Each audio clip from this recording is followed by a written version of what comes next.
day, everybody. Welcome to Metabolica Mate's Foodcast on label reading. Today it's Dietitian Zette and Dietitian Amanda. Hi, Amanda. Hi, Elzette. How are you? Good, thanks. And yourself? Good, thank you. It's nice to see you. You as well. I'm very excited to do this foodcast with you today. We are going to talk a bit about gluten-free and low-carb products. So we do often hear that I went for the gluten-free option, but does it really mean that it's a low-carb option? So, Amanda, you have been suffering from gluten intolerances for a long period of time now. Do you mind sharing a bit on that with us? Yes, I didn't have the typical symptoms of celiac disease. That is more the autoimmune disease, and not where celiac disease is an autoimmune disease. So if you eat gluten, your immune system acts against the gluten and then attacks your gut.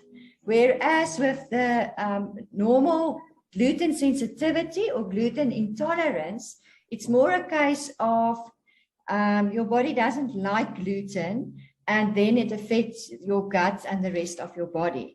But it doesn't do the real damage that celiac disease does. So in my case, I just struggled with my gut health in terms of regular constipation, and I also was very tired for times in my life, as well as not feeling well, non-specific symptoms.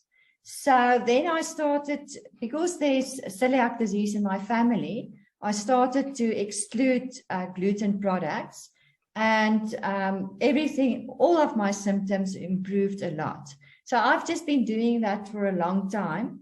And I know that there's a lot of confusion about low-carb products and gluten-free products. So many years ago, if there wasn't a lot of gluten-free products on the market, but with low-carb coming more into the world and the health benefits of that, there is a lot more choices for doing gluten-free or buying a gluten-free product, because most of the low-carb products used to be gluten-free. But these last few years, we've seen that gluten has crept into the low-carb products as well, because in that way they can do a better product and improve the taste with a little bit of gluten. So therefore, it's important, if you're gluten-free or low-carb, to always check the labels. And I think that's what we also want to talk about today. Absolutely. Thank you, Amanda. Sure. Yeah, and I'm sure we know you've changed your life around completely regarding your energy levels and quality of life. Absolutely. Yes. It's a good switch to make. So maybe we should just do a quick overview on label reading. So we've discussed the different types of sugars. I'll add the link in the description below if you want to go back to video 1 on the different types of sugars. So when it comes to label reading, we always look at the total amount of carbohydrates. So please don't look at the sugar content of a product. Always look at the total carbohydrates. And it's always good to have a general database in your mind on per 100 grams, so you can compare the food items, but also look at the serving size. So you'll take the total carbohydrates and then you minus the amount of fiber, because remember, the fiber is the non-digestible carbohydrates that does not get absorbed by the gut, and then that amount that you end up with, the quantity, that is the amount of carbohydrates that will be converted into sugar. And to make it more practical, you can divide it by 5, because every 5 grams equals 1 teaspoon of sugar. So if you have any questions on that, please let us know and send us in the comment section. So here, Amanda, I have 2 labels. The one is a gluten-free pasta, while the other one is a normal gluten-containing pasta. So when you look at the gluten-free pasta, it contains 78 grams of carbohydrates per 100 grams. So if you subtract 1.2 from that, we can just run and say you sit with 77 grams of carbohydrates.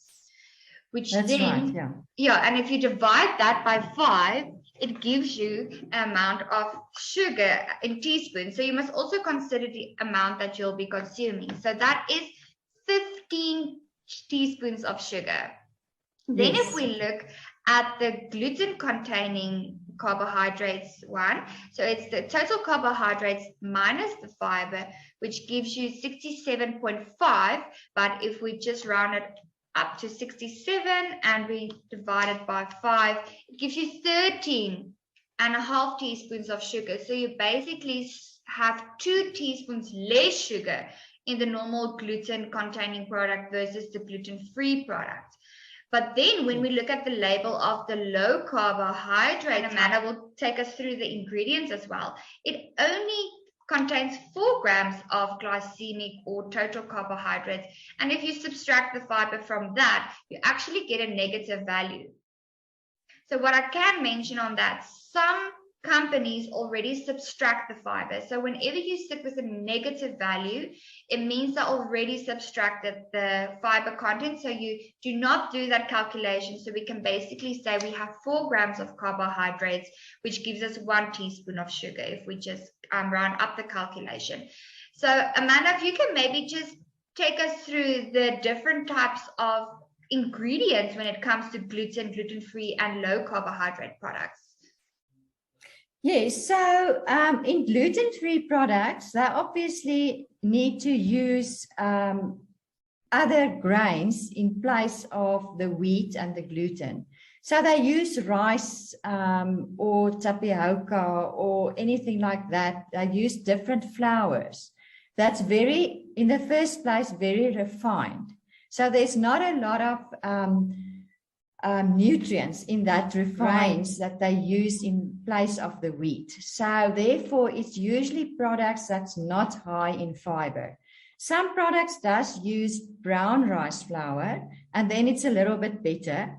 And because it's so refined, they need to add a lot of other stuff, chemicals and additives to the gluten-free products. So I would say, in general, the processed gluten-free products is not as healthy as your low-carb products in terms of nutrients and fiber in the low-carb and versus the gluten-free products. So definitely look at the ingredients as well, but we also need to be careful. Even the low-carb products, we're not always that sure that the carbs and the fiber are 100%. So that's why we usually suggest to keep to as fresh and less processed products as possible when you do low carb. Because as soon as you start, there's a certain ingredient that I can't remember the name now, but that I've checked on, and that one specifically is in many bars, they give that one as a fiber, but that specific fiber does have an effect on your blood sugar levels.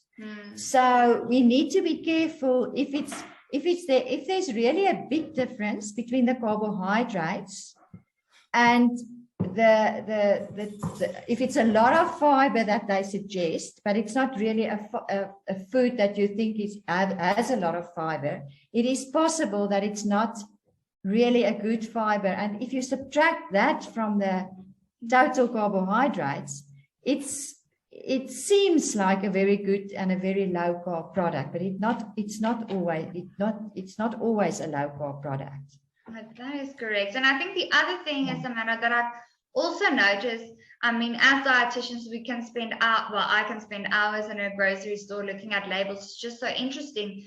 But something I have picked up several times, and it makes sense logically when you look at the state of the country and the regulations and everything, that the regulations on labels are not that well controlled, I have noticed, because then I see a label that says it has no sugar and no carbohydrates, but literally the first or the second ingredient on the ingredient list is then a syrup or a sugar. So it doesn't make sense. So it's very, very important to use logical explanation when looking at labels and the nutritional content.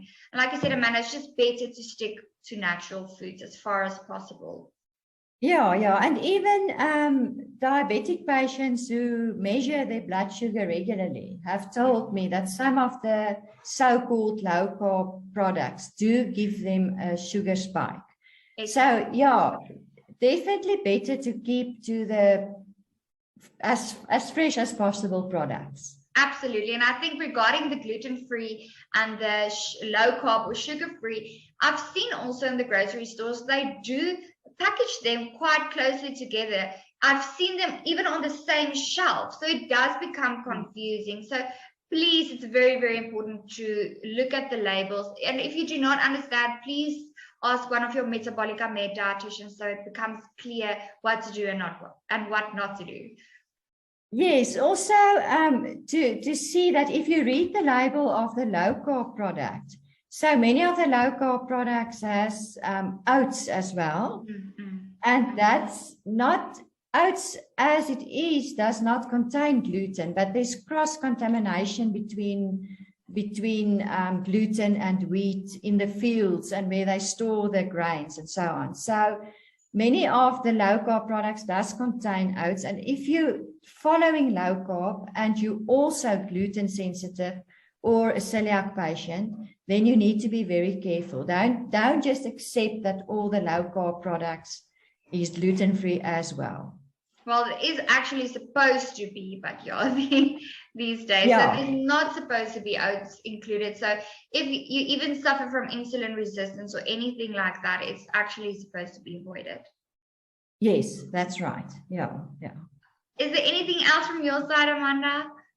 No, I think just be mindful of buying processed foods in packages, and if you buy from, say, for instance, a low-carb market, and it's private people that do the products, to make sure to speak to them and ask them what the ingredients are, and just to make sure that there's not a lot of other stuff sneaking in and it's sold under a low-carb or a gluten-free name. That's very important. Yeah, because I actually have been to a market a few years ago, just a random market. I just went to see what's available, and they had all these sauces and jams sold as low carb and sugar free. And when I started talking to the guy who made the products, he actually had no idea that some items wasn't supposed to be in the products. It's very important just to find out where our food comes from. That's right. Yes. But I think that will, just to be mindful of that and to make sure that you know what's in the product that you eat. Absolutely. Thank you so much for your time. Thank you everyone for watching, and stay tuned for more episodes on label reading. We still have a lot to talk about. And if you have any questions, please comment in the comment section and share and like. Have a lovely day. Bye. Bye.